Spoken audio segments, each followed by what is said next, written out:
PN sequence generator. What is a PN sequence? The full form of PN sequence is pseudo noise sequence. P stands for pseudo and N stands for noise. It is also called a pseudo random sequence. In spread spectrum modulation, we have seen that we spread the bandwidth of the transmitted signal. Spread spectrum communication में क्या किया जाता है कि जो हमारा transmitted signal होता है उसकी बैंडविड्थ को इंक्रीज़ किया जाता है, यानी कि आपकी ट्रांसमिटेड सिग्नल की बैंडविड्थ इंफॉर्मेशन सिग्नल की बैंडविड्थ से ज़्यादा होती है। और ये स्प्रेडिंग क्यों की जाती है? सिग्नल को सिक्योर बनाने के लिए, इंटरफेरेंस को कम करने के लिए और बैंडविड्थ का प्रॉपर यूटिलाइजेशन करने के लिए। साथ ही साथ हमारा डेटा रेट भी इंक्रीज़ हो जाता है बैंडविड्थ को इंक्रीज़ करने से। तो यहाँ पर जो सिग्नल की स्प्रेडिंग होती है, जो इन्फॉर्मेशन सिग्नल की, वो स्प्रेडिंग एक स्प्रेडिंग सीक्वेंस के थ्रू होती है, जिसको मोर टेक्निकली हम बोलते हैं पीएन सीक्वेंस। ये पीएन सीक्वेंस एक पीएन सीक्वेंस जनरेटर के थ्रू जनरेट कराया जाता है। अब इसको सूडो नॉइज़ सीक्वेंस क्यों बोला जाता है? सूडो नॉइज़ मतलब ये नॉइज़ की तरह दिखाई तो देगी, लेकिन एक्चुअल में ये नॉइज़ नहीं होगी। तो ये जो सीक्वेंस होते हैं सूडो नॉइज़ सीक्वेंस, ये 1 और 0s के फॉर्म में होते हैं और ये देखने पर तो रैंडम एज नॉइज़ दिखाई देंगे, लेकिन इनका एक डिटर्मिनिस्टिक स्ट्रक्चर होता है और ये स्ट्रक्चर सिर्फ ट्रांसमीटर और रिसीवर को पता होता है कि हमारे पीएन सीक्वेंस का स्ट्रक्चर क्या है, जिसकी वजह से कोई थर्ड पार्टी या जैमर अगर हमारे सिग्नल को करप्ट करना चाह रहा है तो वो नहीं कर सकता है। ये pattern in the form of 1s and 0s होते हैं और इनकी लेंथ काफ़ी ज़्यादा होती है और साथ ही ये पीरियोडिक होते हैं। तो अगर कोई बहुत लंबी लेंथ का सीक्वेंस बार बार रिपीट कर रहा है तो वो किसी जैमर के लिए as a noise because of its random nature as noise दिखाई देगा। जैसे मान लीजिए आपका 7 बिट का एक सीक्वेंस है और एक सीक्वेंस आपका है 5000 बिट का, तो 5000 बिट का जो सीक्वेंस है वो आपका पीरियोडिक है, यानी हर 5000 बिट के बाद आपका सीक्वेंस रिपीट कर रहा है। तो उस पैटर्न को डिटेक्ट कर पाना या उस पैटर्न को समझ पाना किसी थर्ड पार्टी के लिए काफ़ी मुश्किल हो जाएगा। तो ये पैटर्न जनरेट कैसे होता है? ये पीएन सीक्वेंस जनरेटर के थ्रू होता है। पहले पीएन सीक्वेंस जनरेटर समझ लेंगे तो इसके बारे में हम और क्लियरली समझ सकते हैं कि ये क्या है। अब देखिए, जो सूडो नॉइज़ सीक्वेंस जनरेटर होता है, सूडो नॉइज़ इसको क्यों बोला जा रहा है ये अब समझ में आ गया होगा। Because the sequence seems to be like noise because of its random nature, but actually it is not noise because it has a deterministic structure which is generated by a deterministic logic circuit। अब इसमें logic circuit हमारा क्या use हो रहा है? हम shift registers इसमें use करते हैं और मॉड्यूलो टू एडर्स यूज़ करते हैं। मॉड्यूलो टू एडर्स का काम एक्सॉर ऑपरेशन होता है। यहाँ पर देखिए एक सूडो रैंडम सीक्वेंस जनरेटर दिखाया है। शिफ्ट रजिस्टर हमारा डी फ्लिप फ्लॉप से बना हुआ है। यहाँ पर हमने m number of D flip flops connect किए हुए हैं, तो हमारे शिफ्ट रजिस्टर का साइज़ m हो गया। ठीक, अब यहाँ पर हम देख रहे हैं कि ये जो शिफ्ट रजिस्टर है ये LFSR है। LFSR stands for linear feedback shift register. Linear feedback shift register का क्या मतलब है कि इस शिफ्ट रजिस्टर में हम कोई इनपुट बाहर से नहीं दे रहे हैं, एक्सटर्नली कोई इनपुट नहीं अप्लाई कर रहे हैं, बल्कि जो हमारा आउटपुट हमें फीडबैक में मिल रहा है उसी को हम एज इनपुट दे रहे हैं। तो यहाँ पर देखिए जो हमारे पहले फ्लिप फ्लॉप 0 का आउटपुट है Q0, वो दूसरे फ्लिप फ्लॉप के इनपुट D1 से कनेक्ट है। फिर इसी तरह जो हमारा लास्ट वाला फ्लिप फ्लॉप है, फ्लिप फ्लॉप M, उससे हमें आउटपुट सीक्वेंस मिलेगा। आउटपुट सीक्वेंस मतलब पीएन सीक्वेंस जो हमें जनरेट कराना है, या आपका स्प्रेडिंग कोड जिससे आपको अपने इन्फॉर्मेशन सिग्नल की बैंडविड्थ को स्प्रेड कराना है। जब इन्फॉर्मेशन सिग्नल को हम इस स्प्रेडिंग कोड से मल्टीप्लाई करते हैं तो उसकी बैंडविड्थ क्या हो जाती है? स्प्रेड हो जाती है। तो ये जो आउटपुट सीक्वेंस मिल रहा है इसको फिर हम एज फीडबैक दे रहे हैं फ्लिप फ्लॉप 0 पे via the modulo to aiders. अब यहाँ पर जो पैरिटी जनरेटर लिखा हुआ है वो हमारे मॉड्यूलो टू एडर्स होते हैं। ठीक है, तो मॉड्यूलो 2 एडर्स में आपको पता है कि अगर हमारा मॉड्यूलो 2 एडर के इनपुट पे सारे इनपुट 0 आ रहे हैं तो उसका आउटपुट 0 आता है।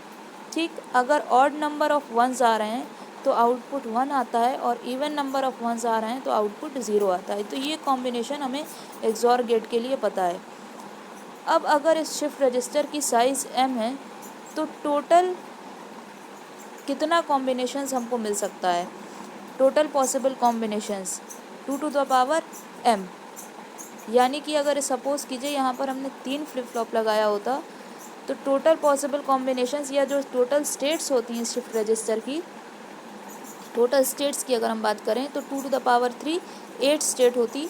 8 स्टेट कौन कौन सी होती? 0 0 0 से लेकर 1 1 1 तक की जो 8 स्टेट है वो हमें मिलती। लेकिन यहाँ पर एक बात हमें बहुत ध्यान में रखनी है कि हमको जो 0 0 0 वाली स्टेट है उसको एक्सक्लूड करके चलना है, उस स्टेट को छोड़ के चलना है, क्योंकि जब सारे फ्लिप फ्लॉप्स में 0 होगा तो उस कंडीशन में जो आपका पैरिटी जनरेटर है, जो बेसिकली मॉड्यूलो 2 एडर है, जो एक्सॉर ऑपरेशन देता है, उसके इनपुट्स पे सारे इनपुट्स पे 0 जा रहा है, जिसके कारण आउटपुट भी हमारा क्या आएगा? 0 आएगा। फिर यही 0 आउटपुट एज फीडबैक जाएगा फ्लिप फ्लॉप में, फिर शिफ्टिंग होगी, यानी हर कंडीशन में हमको आउटपुट 0 ही मिलेगा। तो जो 0 वाली कंडीशन है हर फ्लिप फ्लॉप की, उसको हमें निगलेक्ट करते हुए चलना है। तो अगर हम लेंथ निकालें अपने सीक्वेंस की, जो हमें सीक्वेंस मिल रहा है आउटपुट सीक्वेंस, उसकी लेंथ क्या हो जाएगी? 2 to the power m minus 1, यानी 2 टू द पावर m तो होती ही, लेकिन -1 क्यों कर रहे हैं? क्योंकि हमें 0 0 0 जो सारे फ्लिप फ्लॉप्स में 0 वाली कंडीशन है उसको छोड़ के चलना है, क्योंकि वो condition, that condition should be avoided. Why? Because in that condition the output will always be equal to 0 for the given pseudo random sequence generator. अब यहाँ पर देखिए एक मैक्सिमम लेंथ सीक्वेंस जनरेटर दिखाया गया है। अगर आप देखेंगे तो यहाँ पर 3 फ्लिप फ्लॉप्स लगे हुए हैं, यानी हमारी शिफ्ट रजिस्टर की साइज़ 3 है। जो लास्ट फ्लिप फ्लॉप है उसका आउटपुट और फर्स्ट फ्लिप फ्लॉप का आउटपुट मॉड्यूलो 2 एडर से कनेक्ट है। फर्स्ट फ्लिप फ्लॉप का आउटपुट और लास्ट फ्लिप फ्लॉप का output is connected as input to the modulo 2 adders and the output of the modulo 2 adder is given as feedback to the first flip flop. ठीक, हर clock pulse पे क्या होगा?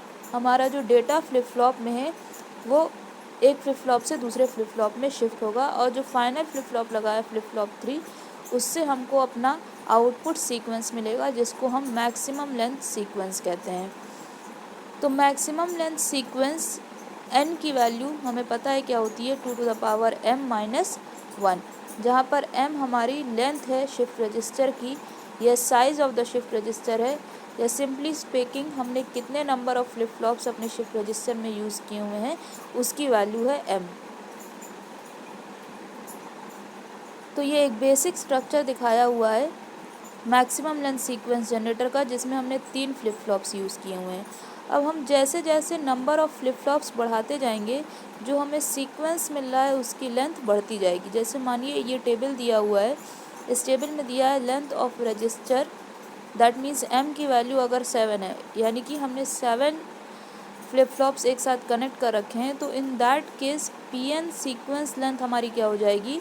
2 to the power 7 minus 1, that means 128 minus 1 which gives 127, which states that if we are using a shift register of size 7 to generate a maximum length sequence, the length of the PN sequence will be 127। अब देखिए हमने shift register में एक flip flop बढ़ा दिया, यानी 7 से हमने 8 फ्लिप फ्लॉप कर दिया। तो जब हमने 7 से 8 फ्लिप फ्लॉप किया तो PN सीक्वेंस की लेंथ 127 से बढ़कर सीधे 255 हो गई, यानी एक फ्लिप फ्लॉप बढ़ाया और लेंथ कितनी ज़्यादा बढ़ रही है। इसी तरह जब हम फ्लिप फ्लॉप 8 से 9 कर दे रहे हैं शिफ्ट रजिस्टर में, तो जो हमें ML सीक्वेंस या PN लेंथ सीक्वेंस मिल रहा है वो 255 से बढ़कर सीधे 511 हो जा रहा है। इसी तरह बढ़ाते बढ़ाते जब हम 13 पर पहुँचे तो उसके करस्पॉन्डिंग देखिए जो हमें सीक्वेंस मिला उसमें उसकी लेंथ हमारी हो गई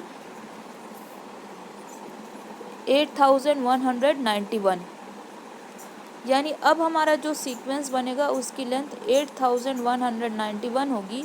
इसका मतलब ये है कि हर 8191 बिट्स के बाद हमारा जो सीक्वेंस होगा वो रिपीट करना स्टार्ट करेगा। क्यों? क्योंकि पीएन सीक्वेंस का नेचर कैसा है, पीरियोडिक है, यानी कि वो फिर अपना पीरियड कंप्लीट होने के बाद अपनी वैल्यूज़ को रिपीट करना स्टार्ट करेगा। तो अगर हम शिफ्ट रजिस्टर की साइज़ बढ़ाते जा रहे हैं तो मैक्सिमम लेंथ सीक्वेंस की साइज़ भी बढ़ती जा रही है, हमारी रिडंडेंसी बढ़ती जा रही है। मतलब नंबर ऑफ़ बिट्स जब हमारे पास ज़्यादा हो जाएंगे तो उसके नेचर को पहचान पाना किसी भी हैकर के लिए टफ होगा इन कंपैरिजन टू अगर हमारा मैक्सिमम लेंथ सीक्वेंस की लेंथ कम है। तो according to our requirement we can design the PN sequence generator by increasing the number of flip flops. अब यहाँ पर जो पीएन लेंथ सीक्वेंस आपको मिल रहा है ये कुछ प्रॉपर्टीज़ सेटिस्फाई करता है, जिसमें आपकी पहली प्रॉपर्टी है बैलेंस प्रॉपर्टी, सेकंड प्रॉपर्टी है run property and third property है कोरिलेशन प्रॉपर्टी। तो बैलेंस प्रॉपर्टी जो फर्स्ट प्रॉपर्टी है वो क्या कहती है कि number of ones is always one more than the number of zeros. इसका क्या मतलब हुआ, we know that in a PN sequence it consists of ones and zeros,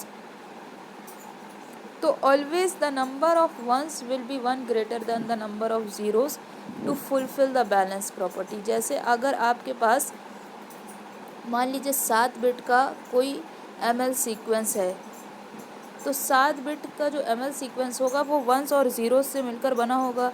balance property satisfy करने के लिए कंडीशन ये है कि उन 7 बिट्स में हमारी 4 बिट्स 1 की होंगी और 3 बिट्स 0 की होंगी। मतलब हमेशा नंबर ऑफ़ वंस एक ज़्यादा होगा नंबर ऑफ़ ज़ीरोस से। इसी तरह अगर आपकी 1023 बिट्स है तो उसमें भी आप देख सकते हैं कि आपकी कितनी बिट्स होंगी 1 की और कितनी बिट्स होंगी 0 की। तो ये बैलेंस प्रॉपर्टी है। जैसे जैसे हमारी नंबर ऑफ़ बिट्स इंक्रीज़ करेगी यानी ML सीक्वेंस की लेंथ जैसे जैसे बढ़ती जाएगी वैसे हम देखेंगे क्योंकि number of ones number of zeros से सिर्फ एक ही ज़्यादा है तो हम कह सकते हैं कि the probability of occurrence of 1 and zeros are same, क्योंकि 1 एक ही तो ज़्यादा है 0 से और अगर हमारे सीक्वेंस की लेंथ बहुत ज़्यादा है तो हम उन दोनों को अप्रॉक्सीमेटली इक्वल ले सकते हैं। अगर हम अप्रॉक्सीमेटली इक्वल ले सकते हैं दैट मीन्स उनके अकरेंस की जो प्रोबेबिलिटी है वो ऑलमोस्ट सेम है, और प्रोबेबिलिटी ऑफ अकरेंस जब ऑलमोस्ट सेम हो जाए तो उस कंडीशन में एंट्रोपी क्या होती है, मैक्सिमम हो जाती है। यानी एवरेज इन्फॉर्मेशन पर सिंबल जो ट्रांसमिट हो रही है वो क्या होती है, उस टाइम पे मैक्सिमम होती है। यही हमारी एंट्रोपी होती है जो पहले से हम लोग पढ़ चुके हैं 5th यूनिट में।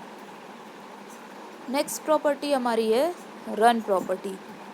रन प्रॉपर्टी क्या कहता है, रन प्रॉपर्टी को समझने के लिए हम एक एग्जाम्पल लेंगे और फिर रन प्रॉपर्टी को समझते हैं।